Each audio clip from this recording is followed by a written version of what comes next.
May right action may first make character your loudest statement, for philosophy doesn't consist in outward display, but in taking heed to what is needed and being mindful of it. Musonius Rufus, Lectures, 16.75.15, 16t. He monk dresses in his robes. A priest puts on his collar. A banker wears an expensive suit and carries a briefcase. A Stoic has no uniform and resembles no stereotype. They are not identifiable by look or by sight or by sound. The only way to recognize them? By their character. May 2nd. Be the person you want to be. First tell yourself what kind of person you want to be, then do what you have to do. For in nearly every pursuit we see this to be the case.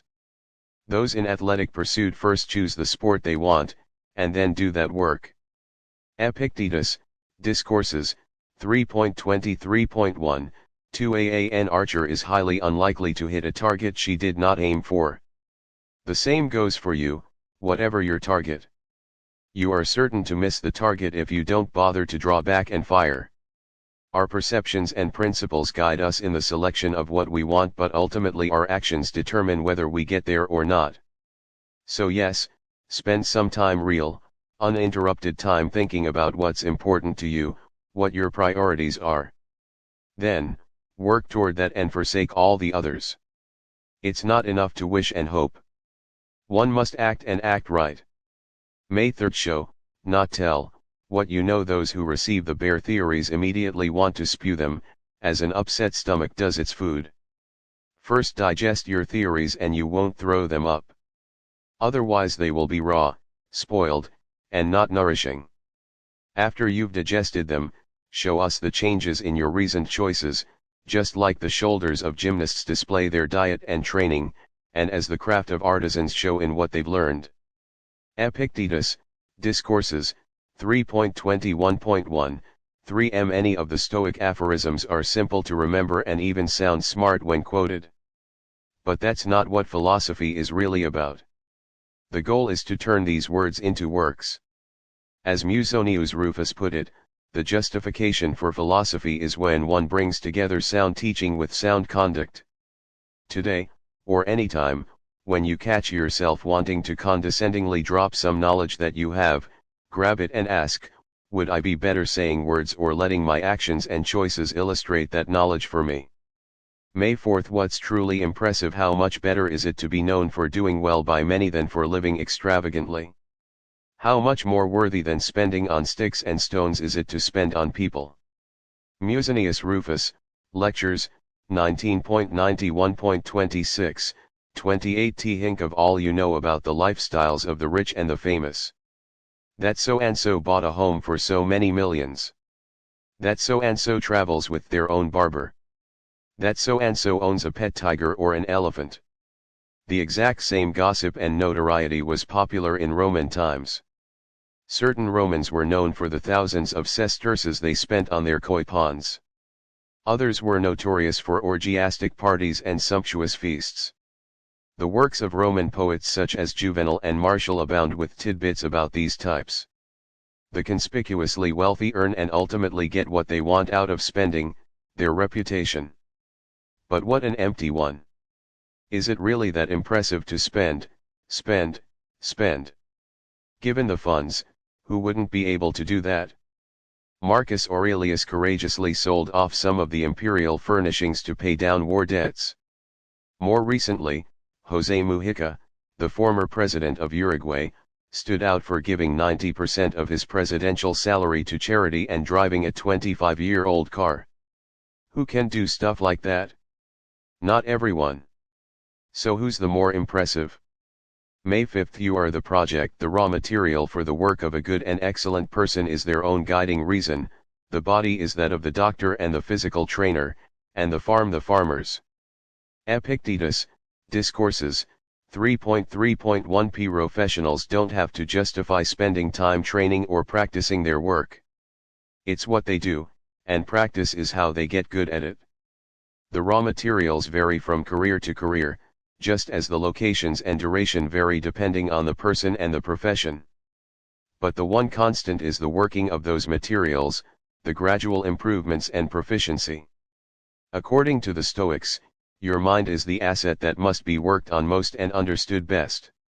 May 6th. Righteousness is beautiful. Then what makes a beautiful human being? Isn't it the presence of human excellence? Young friend, if you wish to be beautiful, then work diligently at human excellence. And what is that? Observe those whom you praise without prejudice. The just or the unjust? The just. The even-tempered or the undisciplined? The even-tempered. The self-controlled or the uncontrolled? The self-controlled. In making yourself that kind of person, you will become beautiful, but to the extent you ignore these qualities, you'll be ugly, even if you use every trick in the book to appear beautiful. Epictetus, Discourses, 3.1.6b, 9c. Contemporary notions of beauty are ridiculous. Our standards for what's attractive are incredibly unstoic in that we prize and extol things people have almost no control over: high cheekbones, complexion, height, piercing eyes. Is it really beautiful to win the genetic lottery? Or should beauty be contingent on the choices, actions, and attributes we develop? An even keel, a sense of justice, a commitment to duty.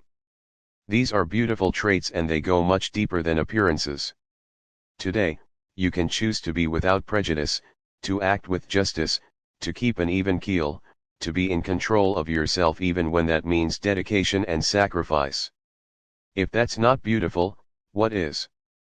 May 7th. How to have a good day. God laid down this law, saying, if you want some good, get it from yourself. Epictetus, Discourses, 1.29.4. Here is how to guarantee you have a good day: do good things. Any other source of joy is outside your control or is non-renewable. But this one is all you, all the time, and unending. It is the ultimate form of self-reliance. May 8th. Good and evil. Look at your choices. Where is good? In our reasoned choices. Where is evil? In our reasoned choices. Where is that which is neither good nor evil? In the things outside of our own reasoned choice. Epictetus, Discourses, 2.16.1. Tode, as things happen and you find yourself wondering what they all mean, as you find yourself contemplating various decisions, remember, the right thing to do always comes from our reasoned choice. Not whether something is rewarded. Not whether something will succeed, but whether it is the right choice. Epictetus's dictum helps us cut through all this with clarity and confidence. Is something good or bad? Is this right or wrong? Ignore everything else. Focus only on your choices. May 9th. Carpe diem. Let us therefore set out wholeheartedly, leaving aside our many distractions, and exert ourselves in this single purpose, before we realize too late the swift and unstoppable flight of time and are left behind. As each day arises, welcome it as the very best day of all, and make it your own possession. We must seize what flees. Seneca, M. Oral Letters, 108.27b, 28a. You will only get one shot at today. You have only 24 hours with which to take it. And then it is gone and lost forever. Will you fully inhabit all of today? Will you call out, I've got this, and do your very best to be your very best? What will you manage to make of today before it slips from your fingers and becomes the past? When someone asks you what you did yesterday, do you really want the answer to be nothing? May 10th. Don't be inspired, be inspirational. Let us also produce some bold act of our own and join the ranks of the most emulated. Seneca, M. Oral Letters, 98.13b. It was common in Greek and Roman times, just as it is now, for politicians to pander to their audience. They would lavish effusive praise on the crowd, on their country, on inspiring military victories of the past. How many times have you heard a political candidate say, "This is the greatest country in the history of the world"? As orator Demos thence pointed out, we'll gladly sit for hours to hear a speaker who stands in front of some famous or sacred landmark, praising our ancestors, describing their exploits and enumerating their trophies. But what does this flattery accomplish? Nothing. Worse, the admiration of shiny accolades distracts us from their true purpose. Also, as Demos thence explains, it betrays the very ancestors who inspire us. He concluded his speech to the Athenian people with words that Seneca would later echo and still resound centuries later. Reflect, then, he said, that your ancestors set up those trophies, not that you may gaze at them in wonder, but that you may also imitate the virtues of the men who set them up. The same goes for the quotes in this book and for other inspiring words you might hear. Don't just admire them. Use them. Follow their example. May 11th. Guilt is worse than jail. The greatest portion of peace of mind is doing nothing wrong. Those who lack self-control live disoriented and disturbed lives. Seneca, M. Oral Letters, 105.7. C. On side are the fugitives who willingly turn themselves in after years on the run. Why would they do that? They were free, one step ahead of the law, but they gave up. Because the guilt and the stress of the fugitive life eventually gets worse than the prospect of lost freedom. In fact, it was its own kind of prison. It's the same reason why, as a child, you might have confessed to a lie to completely unsuspecting parents. It's the reason why one partner might voluntarily admit to a crushing infidelity even though the other partner had no idea. Why are you telling me this? The betrayed shouts as she walks out the door. Because things have been going so well and I couldn't take it anymore. There are immense costs of doing wrong, not only to society, but to the perpetrator. Look at the lives of most people who reject ethics and discipline, and the chaos and misery that so often follows. This punishment is almost always as bad or worse than whatever society metes out. This is why so many petty criminals confess or voluntarily surrender. They don't always stick to it, but at the lowest moment, they finally realize, this is no way to live. They want the peace of mind that comes with doing right. And so do you. May 12th. Kindness is always the right response. Kindness is invincible, but only when it's sincere, with no hypocrisy or faking. For what can even the most malicious person do if you keep showing kindness and, if given the chance, you gently point out where they went wrong right as they are trying to harm you? Marcus Aurelius, M. Meditations, 11.18.5.9 AW had if the next time you were treated meanly, you didn't just restrain yourself from fighting back. What if you responded with unmitigated kindness? What if you could love your enemies, do good to those who hate you? What kind of effect do you think that would have? The Bible says that when you can do something nice and caring to a hateful enemy, it is like heaping burning coals on his head. The expected reaction to hatred is more hatred. When someone says something pointed or mean today, they expect you to respond in kind, not with kindness. When that doesn't happen, they are embarrassed. It's a shock to their system. It makes them and you better. Most rudeness, meanness, and cruelty are a mask for deep-seated weakness. Kindness in these situations is only possible for people of great strength. You have that strength. Use it. May 13th. Fueling the habit bonfire. Every habit and capability is confirmed and grows in its corresponding actions, walking by walking, and running by running. Therefore, if you want to do something, make a habit of it. If you don't want to do that, don't, but make a habit of something else instead. The same principle is at work in our state of mind. When you get angry, you've not only experienced that evil, but you've also reinforced a bad habit, adding fuel to the fire. Epictetus, Discourses, 2.18.1, 5 WER what we repeatedly do, Aristotle said, therefore, excellence is not an act but a habit. The Stoics add to that we are a product of our thoughts, such as are your habitual thoughts, such also will be the character of your mind, Marcus Aurelius put it. Think about your activities of the last week as well as what you have planned for today and the week that follows. The person you'd like to be, or the person you see yourself as, how closely do your actions actually correspond to him or her? Which fire are you fueling? Which person are you becoming? May 14th. Our well-being lies in our actions. Those obsessed with glory attach their well-being to the regard of others, those who love pleasure tie it to feelings, but the one with true understanding seeks it only in their own actions. Think on the character of the people one wishes to please, the possessions one means to gain, and the tactics one employs to such ends. How quickly time erases such things, and how many will yet be wiped away. Marcus Aurelius, Meditations, 6:51, 59. If your happiness is dependent on accomplishing certain goals, what happens if fate intervenes? What if you're snubbed? If outside events interrupt? What if you do achieve everything but find that nobody is impressed?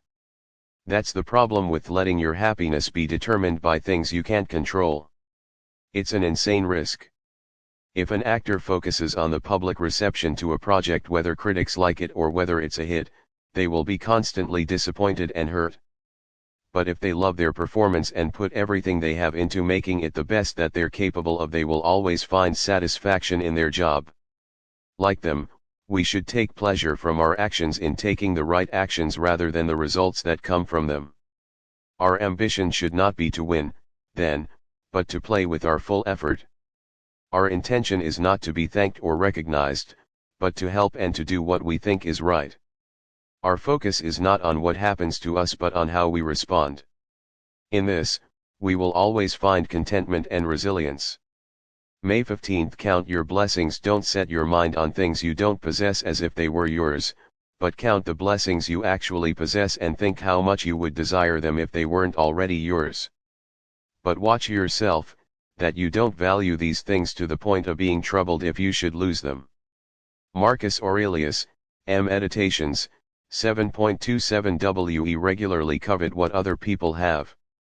We desperately try to keep up with the Joneses, all the while the Joneses are miserable trying to keep up with us.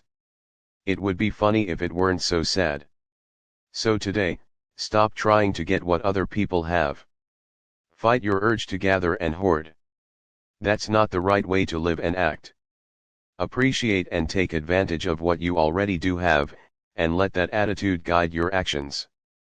May 16th. The chain method. If you don't wish to be a hothead, don't feed your habit. Try as a first step to remain calm and count the days you haven't been angry. I used to be angry every day, now every other day, then every third or fourth. If you make it as far as 30 days, thank God. For habit is first weakened and then obliterated. When you can say I didn't lose my temper today, or the next day, or for 3 or 4 months, but kept my cool under provocation, you will know you are in better health.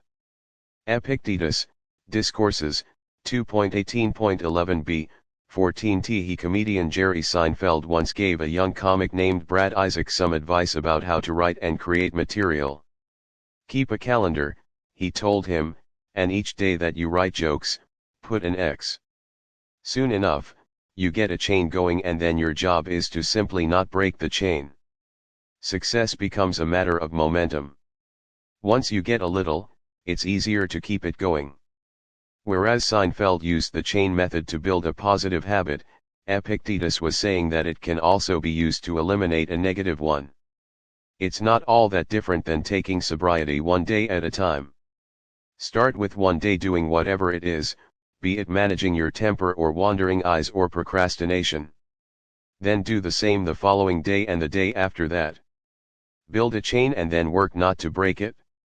Don't ruin your streak. May 17th. The Stoic is a work in progress. Show me someone sick and happy, in danger and happy, dying and happy, exiled and happy, disgraced and happy. Show me. By God, how much I'd like to see a Stoic. But since you can't show me someone that perfectly formed, at least show me someone actively forming themselves so, inclined in this way. Show me. Epictetus, Discourses, 2.19.24, 25a, 28i. Instead of seeing philosophy as an end to which one aspires, see it as something one applies. Not occasionally, but over the course of a life, making incremental progress along the way. Sustained execution, not shapeless epiphanies. Epictetus loved to shake his students out of their smug satisfaction with their own progress. He wanted to remind them and now you of the constant work and serious training needed every day if we are ever to approach that perfect form. It's important for us to remember in our own journey to self-improvement, one never arrives? The sage, the perfect Stoic who behaves perfectly in every situation, is an ideal, not an end. May 18th. How you do anything is how you do everything. Pay attention to what's in front of you, the principle, the task, or what's being portrayed. Marcus Aurelius, Meditations, 8.22. It's fun to think about the future. It's easy to ruminate on the past.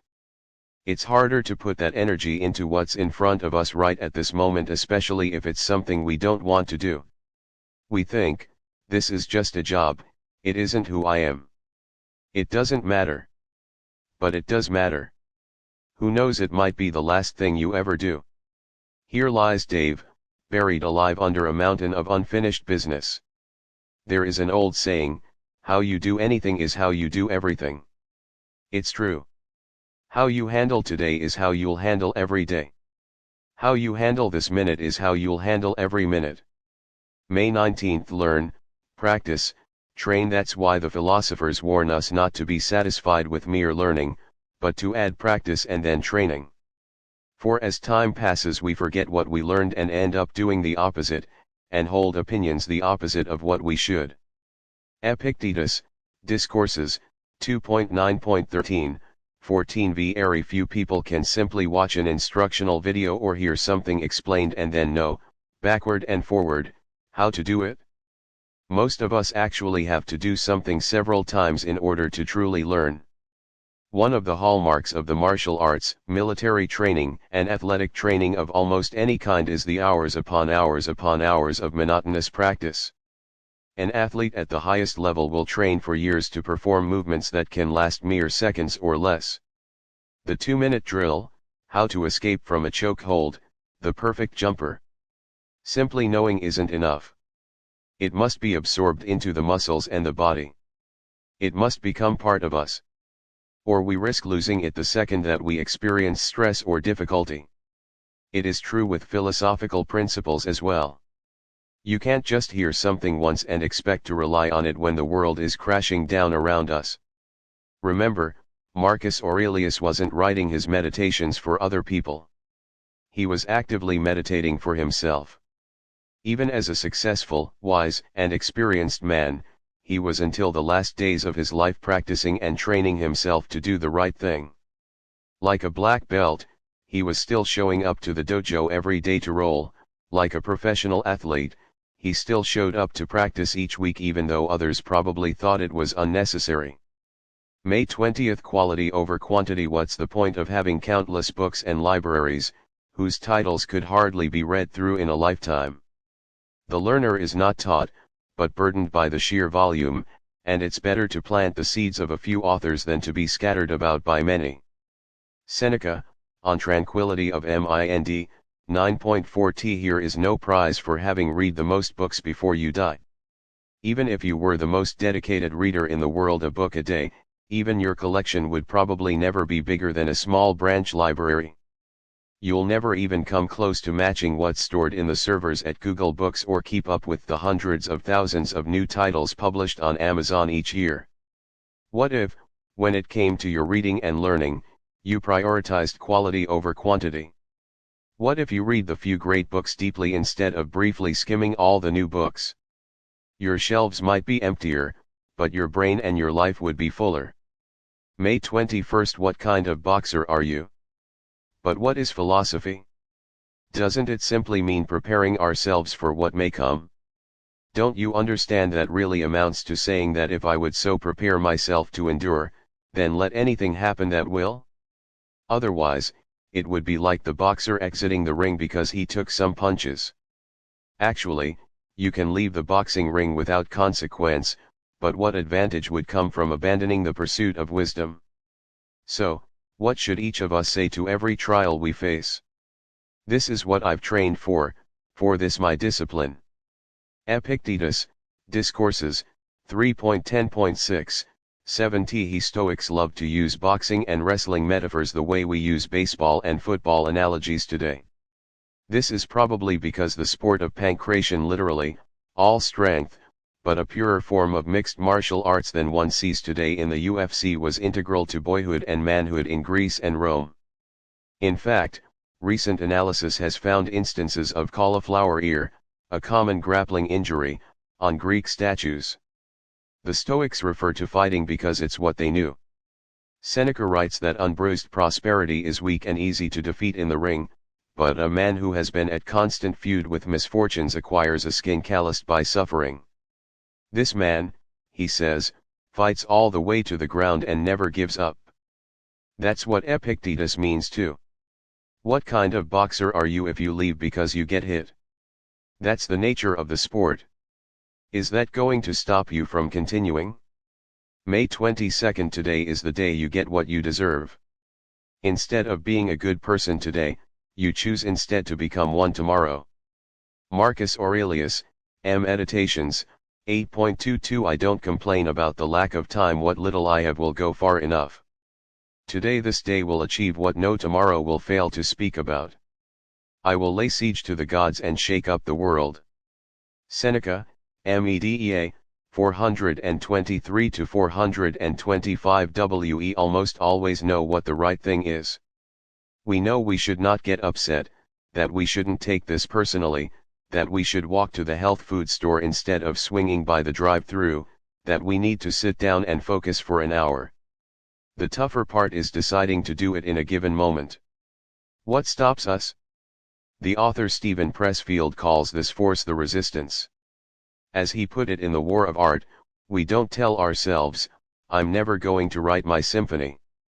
Instead we say, I'm going to write my symphony, I'm just going to start tomorrow. Today, not tomorrow, is the day that we can start to be good. May 23rd. Show me how to live. Show me that the good life doesn't consist in its length, but in its use, and that it is possible. No, entirely too common for a person who has had a long life to have lived too little. Seneca, Oral Letters, 49.10 bt. Here's no need to show Seneca. Show yourself.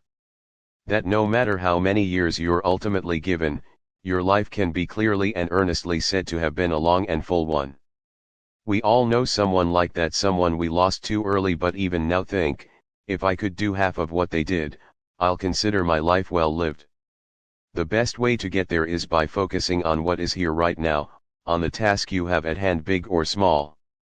As he says, by pouring ourselves fully and intentionally into the present, it gentles the passing of time's precipitous flight.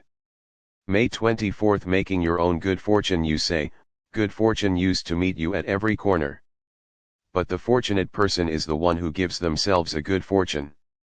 And good fortunes are a well-tuned soul, good impulses, and good actions. Marcus Aurelius, Meditations, 5.36. Hat is the more productive notion of good luck. One that is defined by totally random factors outside your control, or a matter of probability that can be increased though not guaranteed by the right decisions and the right preparation. Obviously, the latter. This is why successful yet mysteriously lucky people seem to gravitate toward it. According to the wonderful site Investigator, versions of this idea date back at least to the 16th century in the proverb diligence is the mother of good luck. In the 1920s, Coleman Cox put a modern spin on it by saying, I am a great believer in luck. The harder I work, the more of it I seem to have. That saying has been incorrectly attributed to Thomas Jefferson, who said nothing of the kind. Today, we say, luck is where hard work meets opportunity. Or is it typically flipped? Today, you can hope that good fortune and good luck magically come your way. Or you can prepare yourself to get lucky by focusing on doing the right thing at the right time and, ironically, render luck mostly unnecessary in the process. May 25th. Where to find joy. Joy for human beings lies in proper human work. And proper human work consists in acts of kindness to other human beings, disdain for the stirrings of the senses, identifying trustworthy impressions, and contemplating the natural order and all that happens in keeping with it. Marcus Aurelius, Meditations, 8.26. When dog trainers are brought into work with a dysfunctional or unhappy dog, they usually start with one question: do you take it for walks? They ask because dogs were bred to do certain tasks, to do work, and when deprived of this essential part of their nature, they suffer and act out. This is true no matter how spoiled and nice their life might be. The same is true for humans. When you hear the Stoics brush aside certain emotions or material luxuries, it's not because they don't enjoy them. It's not because the Stoic life is one bereft of happiness or fun. The Stoics simply mean to help us find our essence, to experience the joy of our proper human work. May 26. Stop caring what people think. I'm constantly amazed by how easily we love ourselves above all others, yet we put more stock in the opinions of others than in our own estimation of self. How much credence we give to the opinions our peers have of us and how little to our very own. Marcus Aurelius, Meditations, 12.4. How quickly we can disregard our own feelings about something and adopt someone else's. We think a shirt looks good at the store but will view it with shame and scorn if our spouse or a co-worker makes an offhand remark. We can be immensely happy with our own lives until we find out that someone we don't even like has more.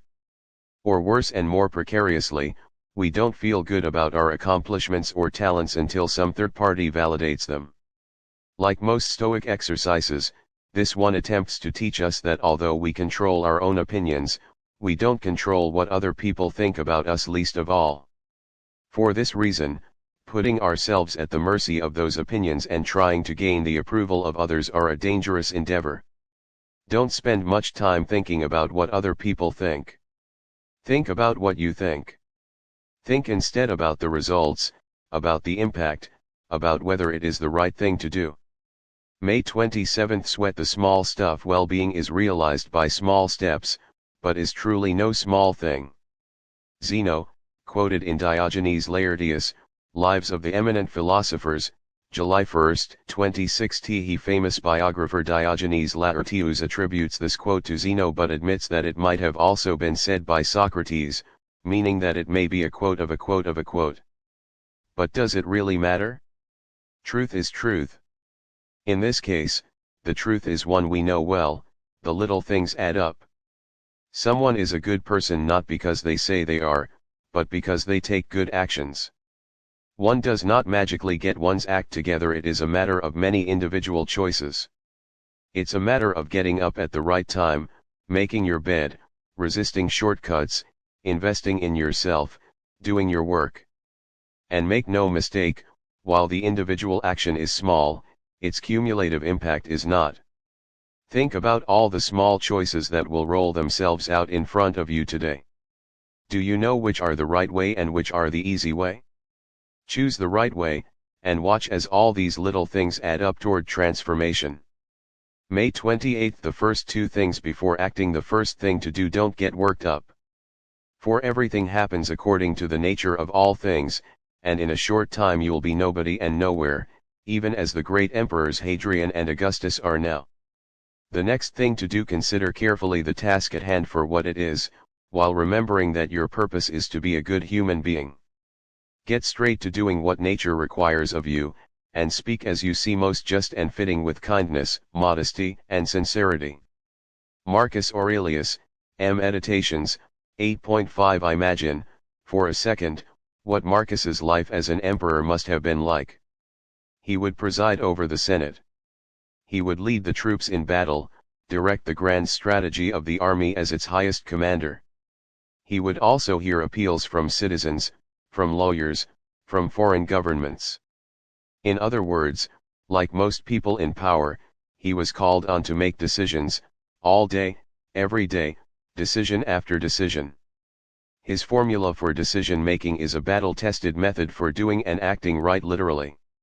Which is why we ought to try to use it ourselves.